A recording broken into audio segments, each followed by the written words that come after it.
మన ప్రభువును రక్షకుడైనటువంటి దేవునికి సమస్తమైన ఘనత మహిమ ప్రభావములు కలుగునుగాక.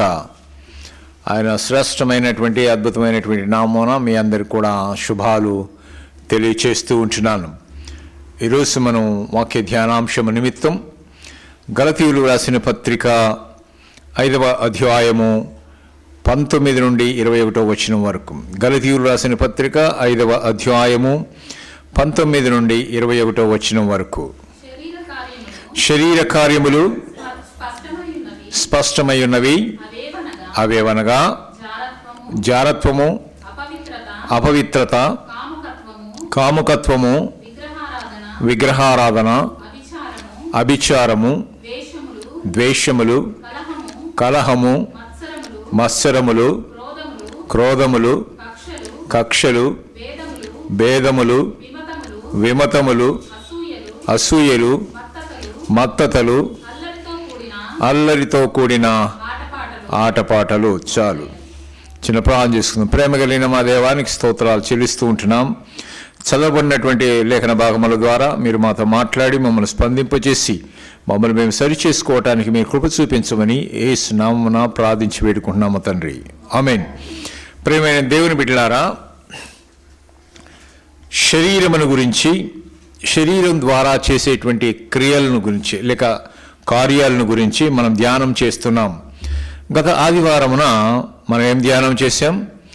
జారత్వం అనేటువంటి అంశమును ధ్యానం చేశాం. ఈరోజు ఆ శరీర కార్యములో ఉన్నటువంటి రెండవది అపవిత్రత. అపవిత్రత ఉన్నది అనంటే దానికి ఆపోజిట్ వర్డ్ పవిత్రత అనేది ఉంటుంది. అపవిత్రత ఉంటే పవిత్రత కూడా ఉంటుంది, పవిత్రత ఉంటే అపవిత్రత కూడా ఉంటుంది అనమాట. చీకటి ఉందంటే వెలుగు ఉంది, వెలుగు ఉందంటే చీకటి ఉంది, అంతే కదా. సరే, అపవిత్రత అనగా అంటే పవిత్రము కానిది అని అర్థం. అపవిత్రత అంటే పవిత్రము కానిది.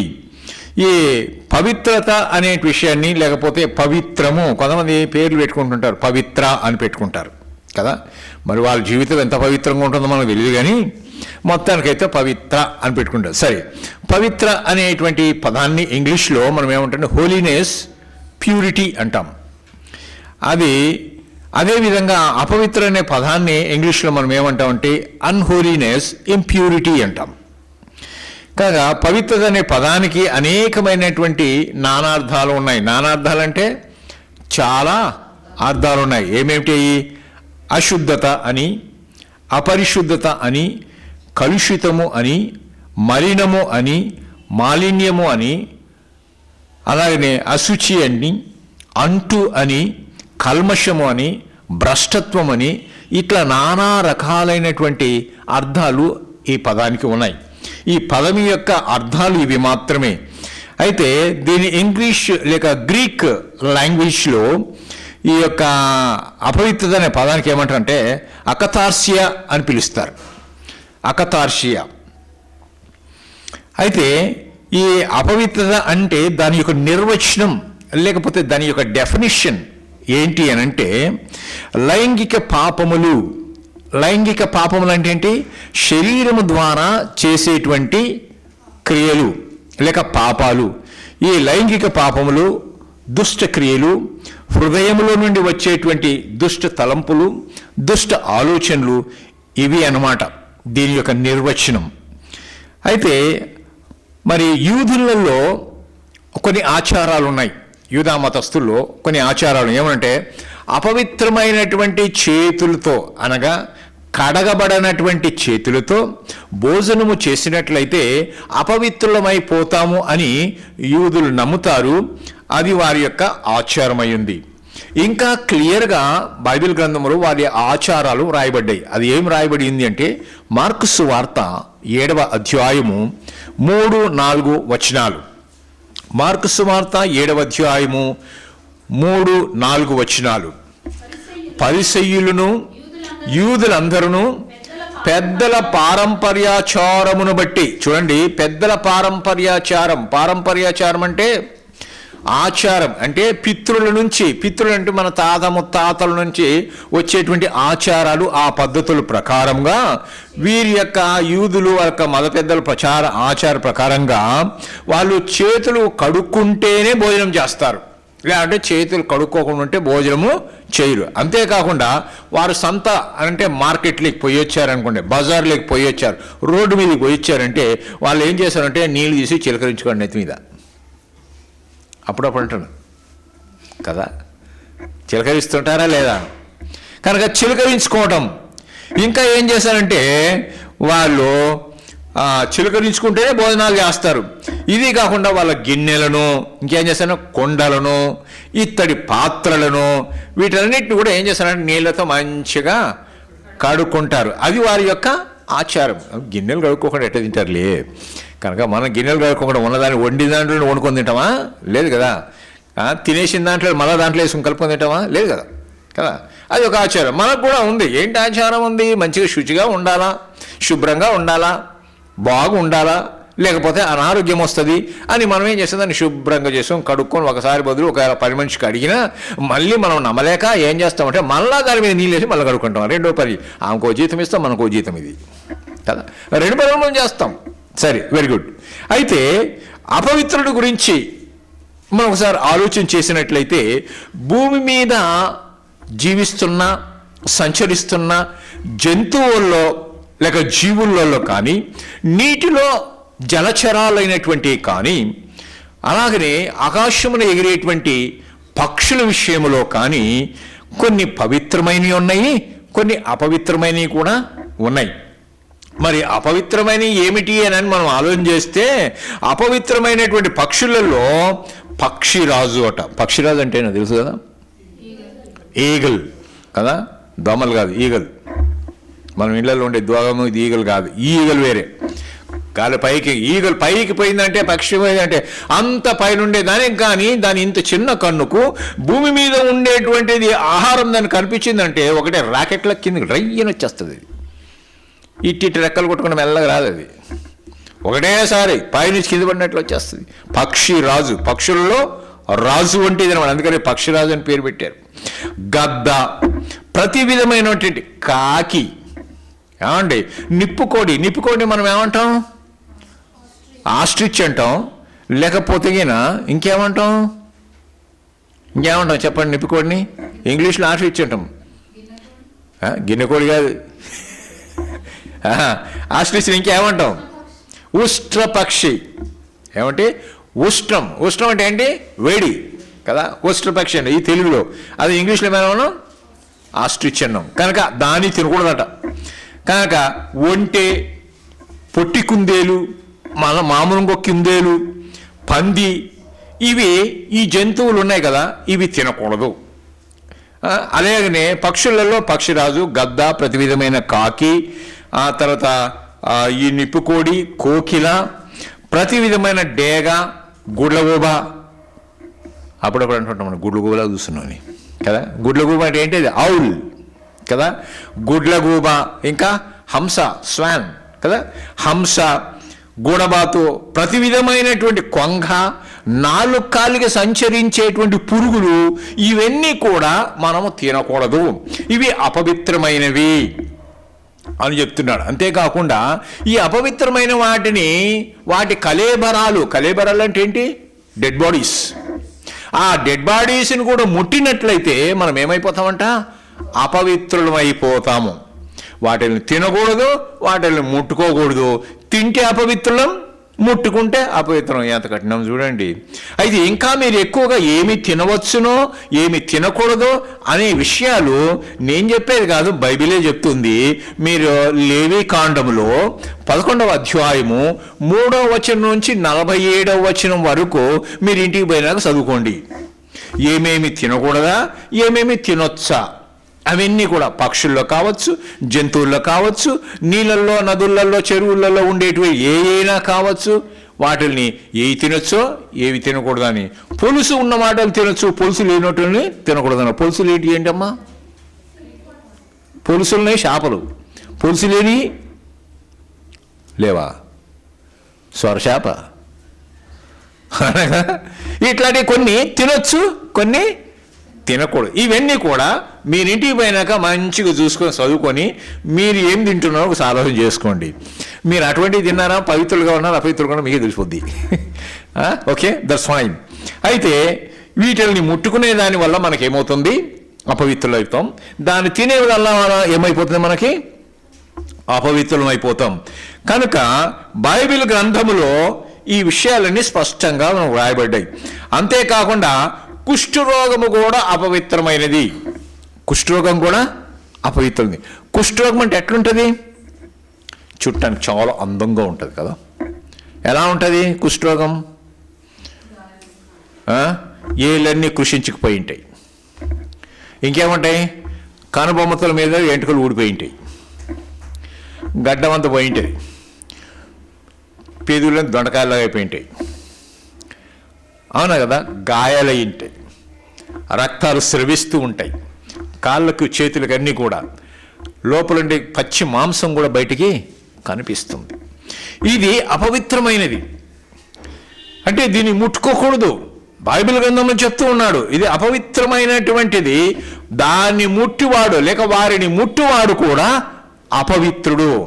నిర్గమాకాండము 13వ అధ్యాయము 45-46 వచనాల్లో ఈ కుష్ఠరోగులు ఏ విధంగా ఉన్నారో ఒకసారి ఏ విధంగా వ్రాయబడిందో చూడండి. నిర్గమాకాండ 13వ అధ్యాయము 45వ వచనం 46వ వచనం.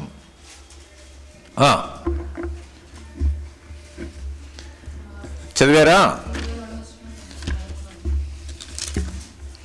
నిర్గమాకాండము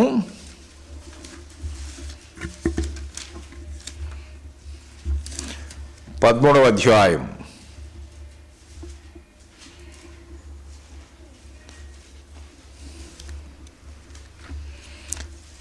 45 లేవి కాండం చూడు ఒకసారి.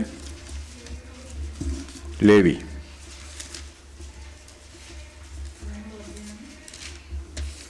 13వ అధ్యాయం లేవి కాండం, సారీ, యాజకుడు కుష్ఠము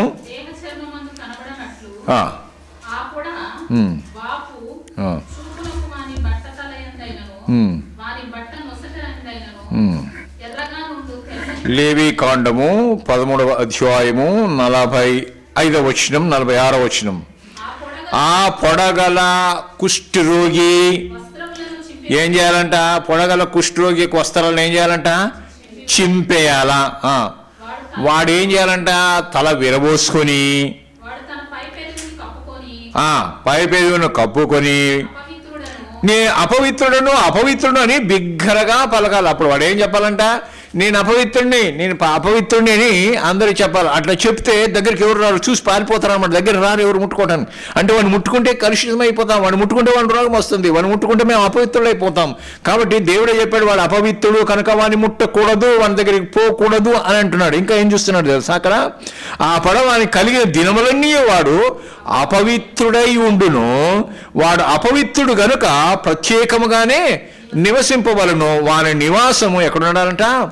పాలెమునకు వెలుపల ఉండెను. అంటే ఊరి బయట ఉండాలా. అదే అనమాట లెప్రసీ కాలనీ. కుష్టుని ఏమంటామంటే లెప్రసీ అంటాం ఇంగ్లీష్లో.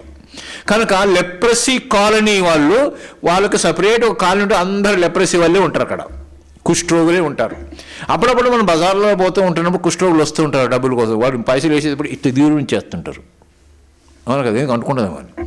పాపం వాళ్ళు చూసి జాలి, వాళ్ళకి అటువంటి రోగం వచ్చింది. ఇది కానీ దాని నుంచి కూడా స్వస్థత కలిగించాడు దేవుడు. ఒక విషయాన్ని మీకు చెప్తాను. ఏంటి అని అంటే, ఒకసారి యేసు ప్రభు వారు మరి కొండ మీద ప్రసంగం చేసి ఆయన వస్తూ ఉంటున్నప్పుడు కొండ దిగి వస్తున్నప్పుడు ఒక కుష్ఠరోగి వచ్చాడట. కుష్ఠరోగి వచ్చి ఆ కుష్ఠరోగిని చూస్తూనే జనాలు, యేసు ప్రభు దగ్గర ఉన్న జనాలందరూ పారిపోయారట. యేసు ప్రభు దగ్గర ఉన్న జనాలందరూ పారిపోయారు. అమ్మ కుష్ఠరోగి వచ్చిండని అంటే భయంకరమని చెప్పేసి అని పారిపోతారు. కానీ యేసు ప్రభు పారిపోలే. ఎందుకు? ఆయన దేవుడు కదా, ఆయన సృజించినోడు కదా, సృష్టికర్త కదా. ఆయన బాగు చేసే అధికారం ఉంది, రోగం ఇచ్చే అధికారం కూడా ఆయనకి ఉంది. కనుక ఆయన నిలబడ్డాడు. అప్పుడు వీడు వచ్చి ఏం చేశాడు? మోకరించి ఏమంటున్నాడు? నీకు ఇష్టమైతే నన్ను శుద్ధినిగా చేయమన్నాడు. అప్పుడు యేసు ప్రభు వారు వాని మీద జాలిపడి ఏం చేశాడు?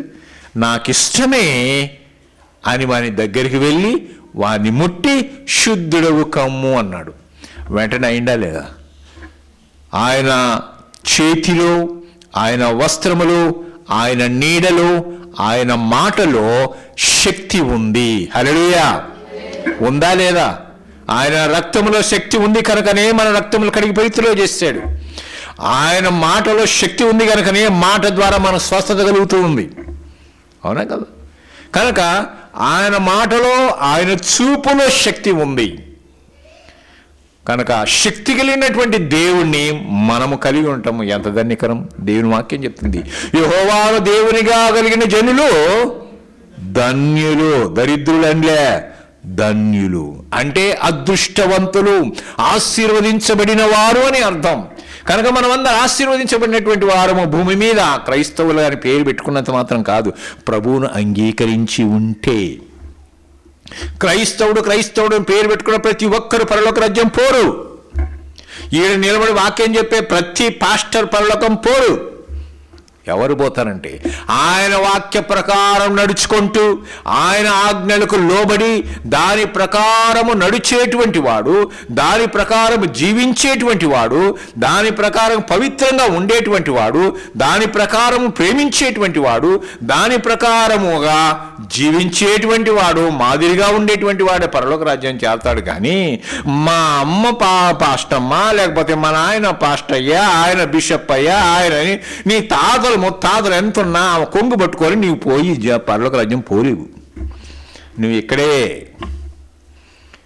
కదండి. కనుక యేసయ్య దగ్గరికి వస్తే ఎటువంటి వారినైనా ఆయన ఏం చేస్తాడు? నువ్వు ఎటువంటి రోగమున్నా, ఆత్మీయ రోగముని ఏమన్నారంటే కుష్టు రోగం అన్నారు.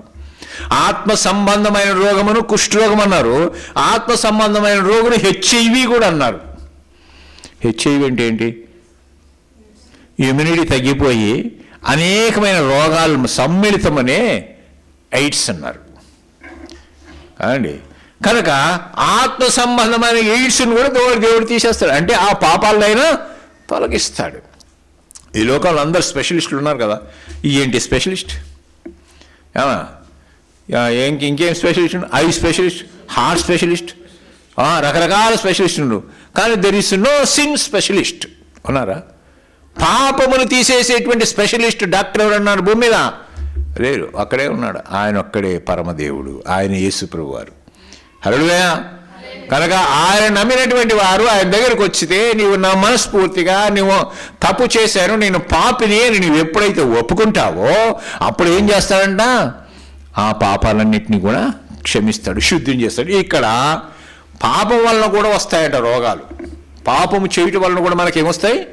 రోగాలు వస్తాయి. మనం అనుకుంటే ఏం పాపం చేయాలి, నేను ఎప్పుడు చేసినా, నేనేం చేసినా అని అంటుంటావు. నువ్వు చేసిన పుట్టిందే పాపంలో, నువ్వు చూసిందే పాపం, నువ్వు చేసిందే పాపం.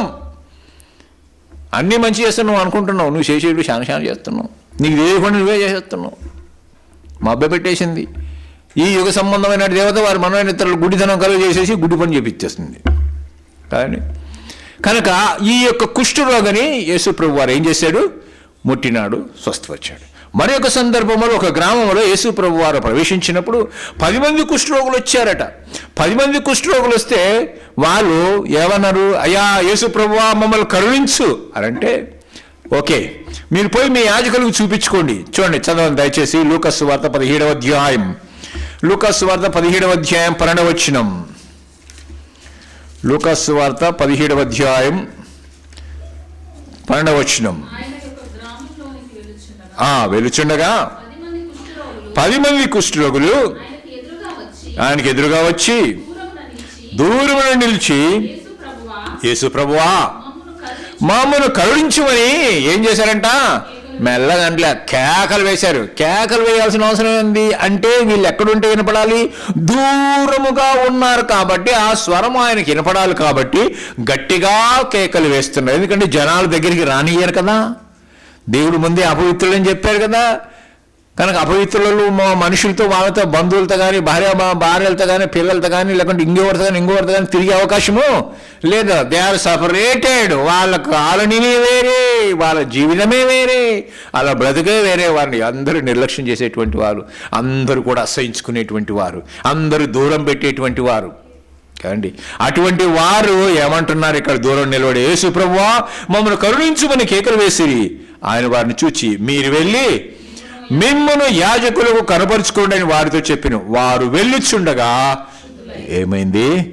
వెళ్తూ ఉంటే శుద్ధి. అంటే ఆయన మాటలో ఏముంది? స్వస్థత ఉంది.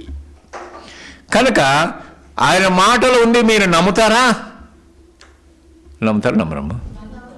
నమ్ముతా ఉంటే ఒకసారి దేవుని స్తోత్రం చెప్పండి. Very good. మీరు నమ్మినట్లయితే నమ్మటం వలన సాధ్యమైతే సమత్యమును సాధ్యమే. కనుక నమ్మాలి. ఆయన దగ్గరికి వచ్చేవాడు ఆయన ఉన్నాడనియో, మన ప్రార్థనకు జవాబు అనుగ్రహించేవాడనియో, దయచేయవాడనియో నువ్వేం చేయాలి? నమ్మవలను. డాక్టర్ దగ్గరికి పోతే నమ్మకం లేకుండా పోము. డాక్టర్ దగ్గరికి పోతే నమ్మకంతో పోతాను. పాలు ఇంజక్షన్ వేసినా, నీళ్ళు ఇంజక్షన్ వేసినా, ఆయన ఇంజక్షన్ వేస్తే నాకు స్వస్థత కలుగుద్ది. అవునా కదా? నమ్మకంతో పోతాం. మరి దేవుని దగ్గరికి వచ్చేటప్పుడు కూడా అయితే నమ్మకం రావాలి. కానీ దేవుడు బాగా చేస్తాడో లేదో, బాగా చేస్తాడో లేదో దేవుడి దగ్గరికి వస్తే ఎట్లా? కానీ నమ్మకము ఉండాలి. వీళ్ళు నమ్మినారు కాబట్టి పోయిండు. నన్ను ముట్టుకోలేదే అని చెప్పి వీళ్ళు అనలే. అంటున్నాడు, పోయిండు. అమ్మో ఇంకా యేసుప్రభు చెప్పారు చూపిస్తా, పోయి చూపించేస్తా తీ అని చెప్పి మా దారిలోనే అయ్యారు. అయితే 10 మంది శుద్ధులు అయిపోయినాను, అక్కడ మాత్రం ఆయనకు వచ్చాడు. వాని పేరు ఏం పేరు? సమరయుడు. వాని పేరు రాయలే కానీ ఊరి పేరు రాశారు. ఆ సమరయుడు ఇప్పుడు భారతీయుడు అంటాం. భారతదేశంలో ఉన్న భారతీయుడు. ఆ సమరయులు ఉండేటువంటి సమరయులు అన్నారు. కనుక ఆ సమరయుడు వచ్చి ఏం చేస్తున్నాడో తెలుసా? 19వ వచనం, నీవు లేచిపోము, నీ విశ్వాసము నిన్ను స్వస్థ కదా. విశ్వాసం ఉండాలి. ఎవరి ఎడల విశ్వాసం ఉండాలా? దేవుని ఎడల. భర్తకు భార్య మీద విశ్వాసం, భార్యకు భర్త మీద విశ్వాసం ఉందా లేదా? ఉంటేనే కదా సంసారం నడిచేది. అలాగని నీవు దేవుని దగ్గరికి వస్తే నీవు దేవుని మీద విశ్వాసము ఉంచాలి. ఉంచుతున్నావా? నీ విశ్వాసం ఎంత మాత్రం ఉంది? గొప్ప విశ్వాసమా? స్థిరమైన విశ్వాసమా? అల్ప విశ్వాసమా? ఎటువంటి విశ్వాసం ఉంది? వీరు విశ్వాసం కలిగినటువంటి వారుగా వారు ఏం చేశారంటే, వారు వెళ్తూ ఉంటే స్వస్థత కలిగింది. కనుక ప్రేమైన దేవుని బిడ్డలారా, కుష్ఠ రోగులను యేసు ప్రభు వారు స్వస్థపరిచారు. కుష్ఠరోగం అసహాయమైనది, అపవిత్రమైనది అయినప్పటికీ కూడా దయగల యేసయ్య ఏం చేశాడు? వీరిని స్వస్థపరిచాడు. కనుక అపవిత్రతను కూడా పవిత్రులుగా చేశారు. అపవిత్రులైనటువంటి వారిని పవిత్రులు. అలాగని ఇప్పుడు మనం ఏం చూసాము? అపవిత్ర యొక్క డెఫినేషన్ తెలుసుకున్నాం, అపవిత్రత యొక్క మీనింగ్స్ తెలుసుకున్నాం, అపవిత్రమైనటువంటి జంతువుల గురించి తెలుసుకున్నాం, అపవిత్రమైనటువంటి రోగం గురించి తెలుసుకున్నాం, అపవిత్రమైనటువంటి ఆత్మల గురించి తెలుసుకోవాలి. అపవిత్రమైన ఆత్మలు ఉన్నాయి. 2 రకాల ఆత్మలు. ఒకటి పరిశుద్ధాత్మ, 2 అపవిత్రాత్మ. పరిశుద్ధాత్మ పని ఏంటి? పాపములు ఒప్పింపజేస్తుంది, మనస్సాక్షిని కలిగిస్తుంది, నీవు తప్పు చేస్తే తప్పు అని చెప్తుంది. పరిశుద్ధాత్మ సర్వసత్యములోనికి నడిపిస్తుంది. పరిశుద్ధాత్మ నిన్ను ప్రభు సన్నిధిలో నిన్ను బలపరుస్తుంది, ఆదరిస్తుంది. ఏమండి? మిమ్మల్ని పరిశుద్ధతలోకి నడిపిస్తుంది పరిశుద్ధాత్మ. దేవునితో కనెక్టివిటీ కలిగిస్తుంది పరిశుద్ధాత్మ. పరిశుద్ధాత్మ కలిగినటువంటి వారంగా ఉండాలి మనం. ఆ పరిశుద్ధాత్మ కానిదేంది? అపరిశుద్ధాత్మ, లేకపోతే అపవిత్రాత్మ అంటావు. అపవిత్రాత్మను ఇంకో పేరేముంది తెలుసా? దురాత్మ. ఏమాత్మ? దురాత్మ. సౌలు మీదకి ఏమొచ్చింది? దురాత్మ వచ్చింది. దురాత్మ వచ్చి సౌలును పీడిస్తుంది. అప్పుడు దాకా దేవుని చేత అభిషేకించబడినటువంటి వాడు పరిశుద్ధాత్మ కలిగినటువంటి వాడుగా ఉన్నాడు. ఎప్పుడైతే మరి ఆయన అసూయపడ్డాడో పరిశుద్ధాత్మ ఏమొచ్చింది? దురాత్మ వచ్చింది. అవునా కదా? సంసోను ఎప్పుడైతే పాపం చేశాడో అప్పుడేమైంది? దేవుని ఆత్మ పోయిందా లేదా? అందుకనే బలహీనుడయ్యాడు. పరిశుద్ధాత్మ ఉన్నంతసేపు ఏం చేశాడు? ఒక గాడిద ఎముక, దౌడ ఎముకను తీసుకొని బ్రహ్మాండంగా ఒక్కొక్క దాన్ని కొట్టి చంపారు అంతమందిని. చూశాడండి. అంటే దేవుని ఆత్మ మనల్ని ఏం చేస్తుంది? బలపరుస్తుంది.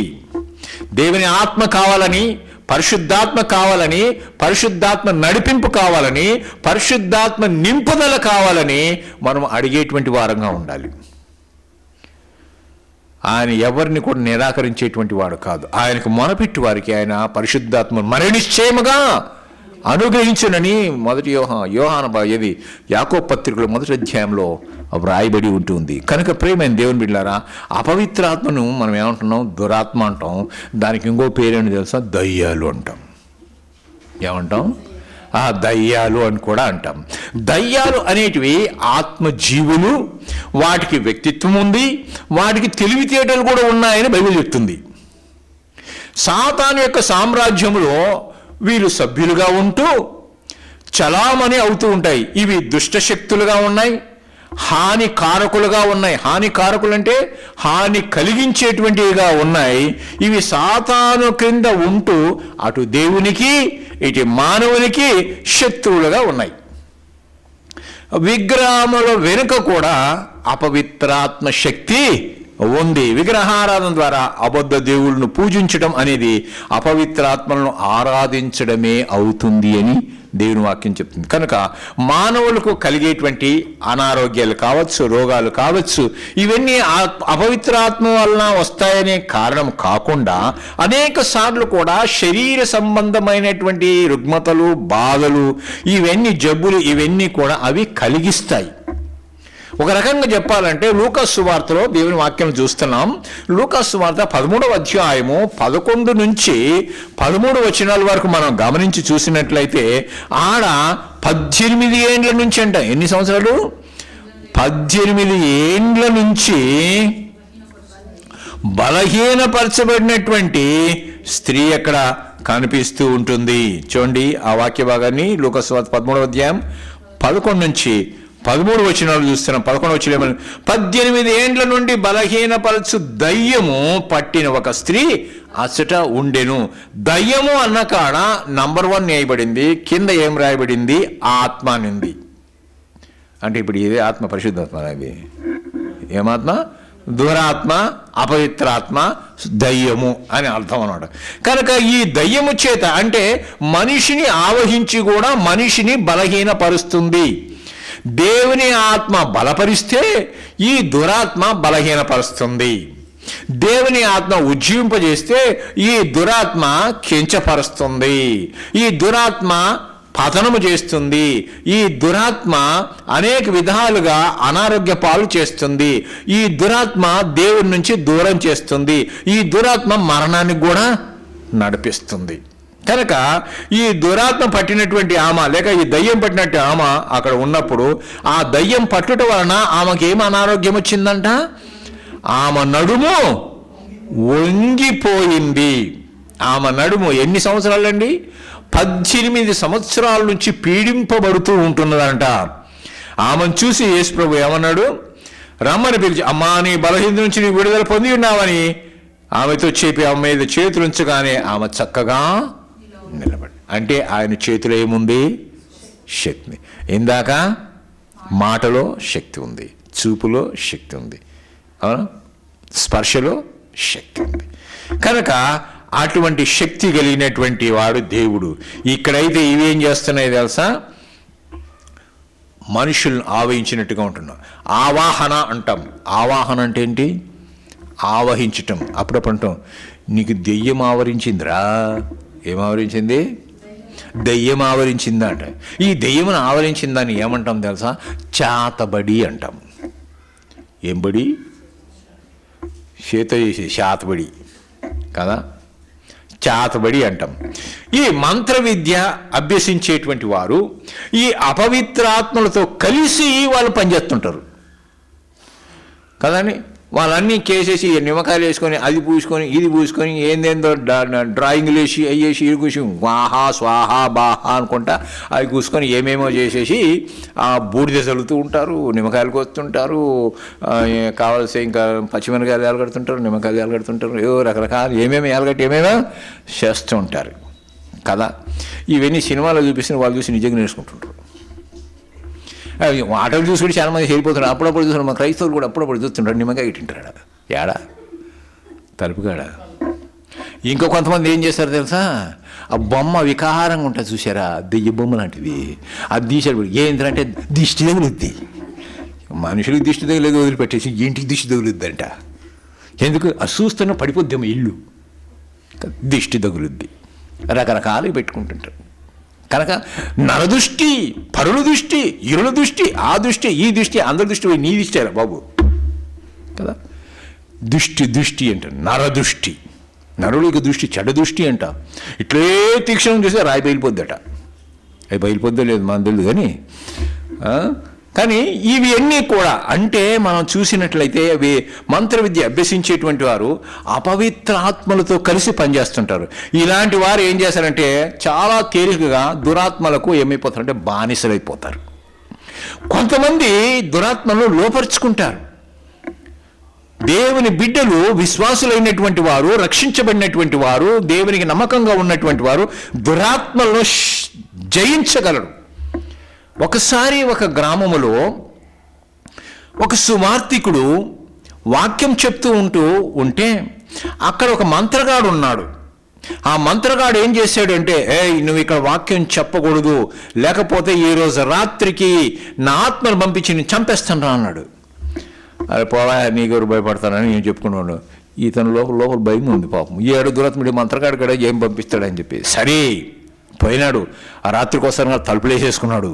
భద్రంగా యశ్ప్రభా నేను ప్రార్థన చేస్తూనే ఉన్నాడు. అనుకున్నట్టుగానే 12 గంటలు దాటిన తర్వాత ఒకటి వచ్చింది. తలుపు కొడుతుంది, కిటికీలు కొడుతుంది. ఈయనకి బిత్తరపోతా ఉన్నాడు, గుండె దడదడా కొట్టుకుంటుంది. వచ్చిందిరా బాబు అని.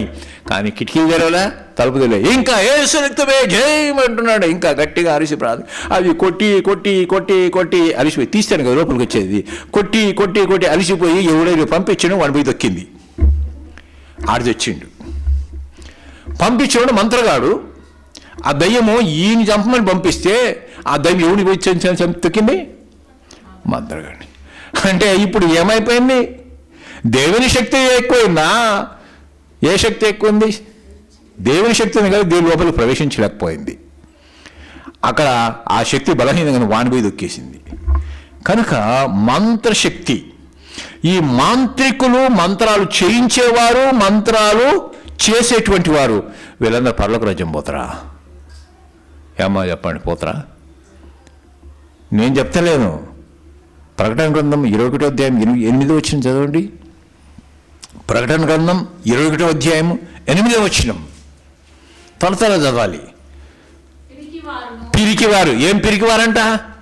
యేసు ప్రభువు అని దేవుడిని ఒప్పుకోవటానికి, చెప్పుకోవటానికి, నేను క్రైస్తవునని చెప్పుకోవటానికి భయపడేటువంటి వారు, వారిని ఏమంటారు? పిరికివారు. విశ్వాసం లేనటువంటి వారు. దేవుడు అంటే విశ్వాసం లేదు, దేవుడా ఉన్నాడులే అన్నటువంటి, కానీ హృదయంలో విశ్వసించేటువంటి వారు కాదు.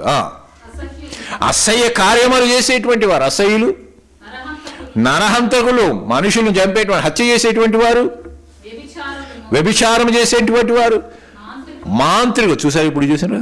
మంత్రాలు చేసేటువంటి వారు, విగ్రహారాధన చేసేటువంటి వారు, అబద్ధం ఆడేటువంటి వారు. చాలామంది ఉంటారు అబద్ధాలు ఆడలేదు, అందరూ ఆడుతూనే ఉంటారు. కనుక అబద్ధాలు ఆడేటోళ్ళు వీళ్ళందరూ ఏదంటే ఏమవుతారట? అగ్ని గంధకములతో మండు అగ్ని గుండములో పాలు పొందడం, పాలు తాగుతారని కాదు. పాలు పొందడం అంటే ఏంటి? అందులో పడివేయబడతారు అని అర్థం. కనుక ప్రియమైన దేవుని బిడ్డలారా, మంత్రము చేసేటువంటి వారు కానీ, మంత్రాలు ఉచ్చరించేటువంటి వారు కానీ, మంత్రాలు చేపించుకునేటువంటి వారు కానీ, మంత్రాలు చేయించడానికి ప్రోత్సహించేటువంటి వారు కానీ, వీరందరూ ఏమైపోతారు? నరకములో వేయబడతారు. కనుక ఈ దురాత్మలు ఈ యుగం చివరి దినాల్లో మరీ ఎక్కువగా చురుకుగా పనిచేస్తూ ఉన్నాయి, వ్యవహరిస్తూ ఉన్నాయి. గుప్తమైన ఇంద్రజాల విద్యలను, అవినీతిని, హింసాకాండను, క్రూరత్వాన్ని కూడా ఇది విస్తరింపజేస్తుంది. తల్లి బిడ్డ అనేది ఏమి విచక్షణ జ్ఞానము లేకుండా గుప్త నిధుల కోసము పిల్లల్ని బలి ఇచ్చారు. పేపర్లు చూశారు కదా, టీవీలలో చూశారు కదా మంత్రశక్తుల ద్వారా. కనుక ఎప్పుడే కానీ దేవుని యొక్క వాక్యాన్ని మనం నిర్లక్ష్యం చేయకూడదు. దేవుని వాక్కును, వాక్యానుసారంగా ఉండేటువంటి సిద్ధాంతాలని వమ్ము చేయాలని ఇవన్నీ కూడా ప్రయత్నాలు చేస్తూ ఉంటాయి. చిట్ట చివరకు ఈ దుర్మార్గపు పనులన్నీ కూడా ఎవరిలో కనిపిస్తాయి అంటే క్రీస్తు విరోధులే కనిపిస్తాయి. అంటే క్రీస్తుకు వ్యతిరేకంగా పనిచేసేటువంటి వారిలో కనిపిస్తాయి. అంటే క్రీస్తుకు వ్యతిరేకంగానంటే హింసించేటువంటి క్రైస్తవత్వాన్ని హింసించేటువంటి వారిలలో ఇవి కనిపిస్తాయి. అయితే విశ్వాసులను గురించి అపవిత్రాత్మలను గురించి మనం ఒకసారి ఆలోచన చేసినట్లయితే నిజమైనటువంటి విశ్వాసిలో పరిశుద్ధాత్ముడు ఉంటాడు. నిజమైనటువంటి విశ్వాసులు ఎవరుంటారు? పరిశుద్ధాత్ముడు ఉంటా, కానీ అపరిశుద్ధాత్మ అయినటువంటి దురాత్మ ఉండదు. ఎందుకంటే ఈ పరిశుద్ధమైనటువంటిది మన దేహం, పరిశుద్ధమైనటువంటిది మన హృదయం. నేను చెప్పేటువంటి మాట కాదు. కొరింథీయులకు రాసిన మొదటి పత్రిక 3వ అధ్యాయము 16వ వచనం 17వ వచనం. కొరింథీయులకు రాసిన మొదటి పత్రిక 3వ అధ్యాయం 16వ వచనం 17వ వచనం. మీరు ఏంటంట? దేవుని ఆలయమై ఉన్నారు. అంటే మనం ఏమంటాం? మనం దేవుని యొక్క ఆలయం. We are the temple of God. దేవుని యొక్క ఆలయం. దేవుని ఆత్మ మీలో నివసించుచున్నారని మీరు ఎరుగరా? టెంపుల్లో ఎవరుంటారు? దేవాలయంలో ఎవరుంటారు? గుడిలో ఎవరుంటారు? దేవుడు ఉంటాడు. ఇప్పుడు మీ యొక్క హృదయము దేవుని యొక్క మందిరం అయితే దేవుడు ఉండాలా? దేవుని మందిరం కాకుండా ఇంకొకరు ఉన్నారంటే అది దెయ్యం ఆలయము. అంతే కదా. చాలా మటుకి మన హృదయాల్లో దేవుని ఆలయం కాకుండా ఏమైపోయింది? దెయ్యాల ఆలయం అయిపోతుంది. అవునా కదా? ఆ దెయ్యాల ఆలయాన్ని దేవుని ఆలయంగా మార్చాలని ఆయన ఆశపడుతున్నాడు. ఆయన దగ్గరికి వస్తే ఆ హృదయంలో ఉండే కల్మషములను, మలినములను, పాపములను, దోషములను, అతిక్రమములను వీటిలన్నిటిని కూడా తుడిచివేసి పరిశుద్ధంగా చేసి ఆయనకు నిలయంగా చేసుకుంటాడు. దేవుడు పరిశుద్ధమైన స్థలములో ఉంటాడు, కానీ అపరిశుద్ధమైన స్థలములో ఉండడు. నేను ప్రభువుని నమ్ముకున్నాను, నేను త్రాగుబోతుగా ఉంటిని, నేను అవన్నీ వదిలిపెట్టాను అని చెప్పేసి తిరిగిపోయి బార్లో కూర్చుంటే నీతో పాటు దేవుడు కూడా వచ్చి బార్లో కూర్చుంటాడా? కూర్చాడు కదా. అంటే నీలో ఎవరున్నారు? సాతాను ఉన్నాడు. అంటే నీ హృదయం అనే ఆ యొక్క మందిరములో, లేకుంటే ఆలయములో, లేకుంటే ఆ టెంపుల్లో ఎవరున్నారు? సాతాను. నీలో దేవుడు ఉంటే నీవు అక్కడికి పోనే పోవు. కనుక ప్రేమైన దేవుని బిడ్డలారా, మనకు దేవుడు ఇచ్చినటువంటి ఈ ఆలయము, ఈ హృదయము శుభ్రంగా ఉండాలి. దేవుడు నరులందరి హృదయంలో ఏకరీతిగా కలుగజేసెను. ఒకరికి మంచిది, ఒకరికి చెడ్డది, వీడు ఈ కులమోడు, వీడు ఆ కులమోడు, ఆ దేశము ఈ దేశము, ఆ ప్రాంతము ఈ ప్రాంతము, ఆ భాష ఈ భాష, నల్లోడు తెల్లోడు పచ్చోడు ఎర్రోడు అని ఏమి వ్యత్యాసం లేదు. అందరి యొక్క హృదయాలని ఏకరీతిగా కలుగజేస్తే మనమే వివిధమైనటువంటి కుతంత్రములను కలుగజేసుకొని మనము మన హృదయాలని చెడిపేసుకొని దూరమైపోతూ ఉంటున్నాం. మన హృదయాలను పాడు చేసుకుంటున్నాం. ఎవరైతే దేవుని ఆలయమును పాడు చేస్తారో వారు దేవుడు ఏం చేస్తాడు? వారిని పాడు చేయును. దేవుని ఆలయమైనటువంటి మనము పరిశుద్ధులమై ఉన్నాము, ఆయన ఆలయమై ఉన్నామని దేవుడు చెప్తున్నాడు. కనుక క్రీస్తును అంగీకరించినటువంటి వారు పరిశుద్ధులు. ఓసారి ఒక ఆమె కూరగాయలకు వచ్చింది. కూరగాయలు అమ్ముకుంటూ వస్తే, కూరగాయలు అమ్ముకుంటూ వచ్చినప్పుడు ఆమెకు బొట్టు లేదు. ఏం లేదు? బొట్టు లేదు. 3 విషయాలు గమనిస్తాం మనం. బొట్టు లేకపోతే ముస్లిమైనా ఉండాలా, బొట్టు లేకపోతే క్రైస్తవుడైనా ఉండాలా, బొట్టు లేకపోతే విధవరాలైనా ఉండాలా. ఈ 3 ఉంటాయి. కానీ ఆమె చూసి ఏమనుకోవాలని అర్థం కాలే. అనుకోవడానికి తెలుసుకుందామని ఏంటాలమ్మా అను. ఏంటాలంటే మేము పరిశుద్ధులండి అన్నది. ఏమన్నది? పరిశుద్ధులంటే ఎవరు? క్రైస్తవులు కదా, అన కదా. అంటే పరిశుద్ధులు అనంటే తను చెప్పుకోవడానికి సిగ్గుపడలేదు. అంటే మనము పరిశుద్ధులుగా ఉండాలి అని అర్థం. నీ జీవితంలో పరిశుద్ధంగా ఉండాలి అని అంటే యేసు ప్రభు నీ హృదయంలో ఉండాలి. నీ హృదయం పరిశుద్ధంగా ఉండాలి, నీ జీవితం పరిశుద్ధంగా ఉండాలి, నీ తలంపు పరిశుద్ధంగా ఉండాలి, నీ చూపు పరిశుద్ధంగా ఉండాలి, నీ నడవడిక పరిశుద్ధంగా ఉండాలి, నీ తలంపులు, నీ జీవితము, నీ బ్రతుకు, నీ చేష్టలు అన్నీ కూడా పరిశుద్ధమైనటువంటిగా ఉండాలి. ఎందుకంటే దేవుడు ఈ పరిశుద్ధ ఆలయంలో నివసించడానికి ఆయన ఆశపడుతున్నాడు. కనుక మీరు పరిశుద్ధులై ఉన్నారని మనకు చెప్తూ ఉంటాడు. ఒక వ్యక్తి అపవిత్రాత్మను, పరిశుద్ధంగా ఉండేటువంటి వ్యక్తిని అపవిత్రాత్మలు వశము చేసుకోలేవు. వాటి చేత కాదు, అవి బయట ఉండాల్సిందే కానీ లోపలికి వచ్చే అవకాశము లేని. ఎందుకో దేవుని యొక్క కంచె ఉంటుంది, ఎందుకంటే దేవుడు అందులో ఉన్నాడు కాబట్టి. ప్రియమైన దేవుని బిడ్డలారా, చాలా మట్టు కూడా పరిశుద్ధాత్మ నాయకత్వాన్ని అనుసరించలేనటువంటి కొంత క్రైస్తవుల యొక్క భావాలను, తలంపులను, భావావేశాలను, చర్యలను అపవిత్రాత్మ ఏం చేస్తుందంటే కంట్రోల్ చేస్తుంటుంది, నియంత్రిస్తూ ఉంటుంది.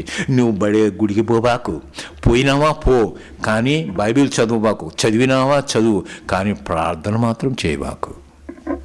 అని చెయ్యి ప్రార్థన.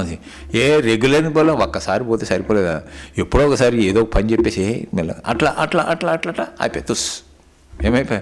చర్చికి రావడమే బంధు, ప్రార్థన చేయటమే బంధు, వాక్యం చదవటమే బంధు, ఏమండి దేవుని బిడ్డలతో సహవాసం చేయటమే బంధు. ఇవన్నీ ఎవరు చేపిస్తున్నారు?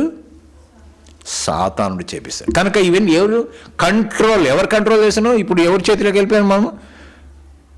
రిమోట్ కంట్రోల్ ఇప్పుడు ఎవరి చేతిలో ఉంది? సాతాను చేతులు. మన కంట్రోల్ ఎవరి చేతిలో ఉండాలా? దేవుని చేతిలో ఉంటే ఆయన ఇష్ట ప్రకారంగా, ఆయన చెప్పినట్టుగా మనకు ఆశీర్వాదకరంగా ఆయన చేస్తాడు, కానీ మన కీడి కలుగజేసేటువంటి వాడు కాదు, మనల్ని ఆశీర్వదించి ఉన్నత స్థానంలో ఉంచేటువంటి వాడు. కనుక ప్రియమైన దేవుని బిడ్డలారా, మరి అవి సాతాను శక్తులు కంట్రోల్ చేస్తాయి. సాతాను శక్తి మీద అతని పటాలం అంటే ఏంటి అని సైన్యం, బెటాలియన్ అంటాం తెలుగులో, పటాలం అంటాం, ఇంగ్లీష్లో బెటాలియన్ అంటాం. అదే వారిని సైన్యం అని కూడా మనం అంటాం. కనుక వాటి మీద నిజమైన విశ్వాసులకి అధికారం ఇస్తారని యేసయ్య చెప్తున్నాడు. కనుక తన శిష్యులు పంపించినప్పుడు ఆయన అధికారం ఇచ్చాడు. ఎవరికి? దయ్యముల మీద అధికారం ఇచ్చాడు. మీరు యేసు నామములో ఈ దయ్యం వదిలిపోవును గాక అని అంటే వదిలిపోతుంది. అంటే ఆ అధికారం ఎవరిచ్చారు? యేసు నామములో నీకు స్వస్థపడును గాక అని అంటే అధికారం ఎవరిచ్చారు? దేవుడు ఇచ్చాడు. కనుక దేవుడిచ్చేటు అధికారం నువ్వు పొందుకోవాలంటే దేవుడికి నువ్వు అనుకూలంగా ఉండాలి, దేవుని ఇష్ట ప్రకారంగా నేను జీవించాలి, దేవుడు నీ హృదయంలో నివసించాలి. కనుక ప్రియమైన దేవుని బిడ్డలారా, పరిశుద్ధాత్మ శక్తి సహాయం వలనే ఈ ఆధ్యాత్మికమైనటువంటి పోరాటము జరపటానికి వీలవుతుంది. ఇలా చేయడం వల్ల అంధకార శక్తుల నుంచి మనకు స్వేచ్ఛ లభిస్తుంది. మరి మత్తయి సువార్త 15వ అధ్యాయం 17 నుంచి 20 వచనాలు మనం చూసినట్లయితే యేసయ్య ఏం చెప్తున్నాడంటే, నోటిలోనికి పోవునదంతయు కడుపులోనికి పోయి బహిర్భూమిలో విడవబడును అని వ్రాయబడింది. ఇప్పుడు ఇందాక అన్నాం కదా, ఏదైనా చేతులు కడుక్కోకుండా తింటే అపవిత్రమైపోతుందని. ఇప్పుడు ఈడ ఏం చెప్తున్నాడు? అపవిత్రత ఏం కలిగిస్తుందో చెప్తున్నాడు. ఏం చెప్తున్నాడంటే, నోటిలోనికి పోయేదంతా కూడా కడుపులోనికి పోయి అది ఎక్కడికి పోతుందంట? బహిర్భూమి. బహిర్భూమి అంటే ఏంటి అండి? ఒకప్పుడు చెంపట్టుకు పోయేటోళ్ళు, కొంతకాలం ఆ ట్రెండ్ మారిపోయి ఏమైపోయింది, లెట్రిన్ పోతున్నా అన్నారు. ఆ ట్రెండ్ మారిపోయి ఇప్పుడు ఏమైపోయిందో వాష్రూమ్ పోతున్నా అన్నారు. ఇప్పుడు వాష్రూమ్ పోతున్నా అంటే బాడీని వాష్ చేసుకుంటారు, కడుపును వాష్ చేసుకుంటారు, ఏదో ఒక వాష్ చేసుకుంటారు, పోతున్నారు. అంటే మలినమంతా కూడా ఏమైపోతుంది? బాడీలో ఉండేటువంటి మలినము అపరిశుభ్రం అయిపోయి బయటికి పోతుంది. ఏది? నోటిలో నుంచి లోపలికి పోయింది. అయితే ఇది అపవిత్రమైనది బయటికి పోతుంది, కానీ లోపల పవిత్రమే ఉంటుంది. కానీ అపవిత్రమైన ఏది బయటికి వస్తుంది? నోటిలోకి పోయింది కాదు. ఇప్పుడు నోటి ద్వారా వచ్చేది అపవిత్రత. ఏమిటి అపవిత్రత అని అంటే, అక్కడ చెప్పినట్టు నోటి నుండి బయటికి వచ్చినవి హృదయములో నుండే వచ్చును. నీవు ఎవరితోనా మాట్లాడుతున్నావు అంటే నీ మనసులో ఉండేదే మాట్లాడతావు, కానీ మనసులో లేని మాట్లాడవు. ఒక తిట్టాలా అంటే ఆటోమేటిక్గా నీ లోపల ఉండేదే ధనా ధనా ధనా ధన వస్తుంది. ఎక్కడ తీసుకొచ్చి అనుకొని వస్తున్నావు, లోపల నుంచి వచ్చేస్తున్నాయి. అంటే నీ హృదయంలో నుంచి అవి వస్తున్నాయి. అంటే నీ హృదయంలో నుంచి వచ్చి నోటి ద్వారా, అంటే నోటిని ఉపయోగిస్తున్నావు, అవి ఎక్కడున్నాయి? గుప్తమై నీ హృదయంలో ఉన్నాయి. నీ హృదయంలో నుండి బయటికి నోటి ద్వారా వచ్చినయే నిన్ను అపవిత్రపరుస్తున్నాయి, కానీ నీ నోటి ద్వారా ఉండి బహిర్భూమి పోయేటి నిన్ను అపవిత్రపరచడం లేదు. అది గుర్తుంచుకోవాలి. కానీ మన నోటి ద్వారా అపవిత్రత ఏం చేస్తున్నావు? తిడుతున్నావు కదండి, తిడతామా లేదా? బూతులు మాడుతున్నావు, అబద్ధాలు చెప్తున్నావు, సాడీలు చెప్తున్నావు, అవునా కదా? చెప్తామా లేదా? అక్కడ చెప్పినా చూడండి, మనిషిని అపవిత్రపరిచేటి ఏంటంట? దురాలోచనలు, నరహత్యలు, వ్యభిచారములు, వేశ్యాగమనములు, దొంగతనములు, అబద్ధ సాక్ష్యములు, దేవదూషణ. ఇవన్నీ కూడా ఎక్కడి నుంచి వస్తాయంట? హృదయములో నుండి వచ్చును. ఇవే మనిషిని అపవిత్రపరుచును, కానీ చేతులు కడుగుకొనకుండా భోజనము చేయటం వలన అపవిత్రత ఏమి, చేతులు కడుక్కోవచ్చు, తినవచ్చు, కానీ అందువల్ల మనకు అపవిత్రత కలగదు. కానీ మనలో హృదయములో నుంచేటువంటి ఈ దుష్టమైనటువంటి ఈ మాటలు ఇవన్నీ కూడా హృదయములో చోటు చేసుకునే అవి మనిషిని అపవిత్రపరుస్తాయంటున్నాయి. కనుక మనం ఇప్పుడు అపవిత్రులం కాదండి. యేసు ప్రభుని ఎప్పుడైతే నమ్ముకున్నామో మనము పరిశుద్ధులము, పవిత్రులమై ఉంటున్నాం.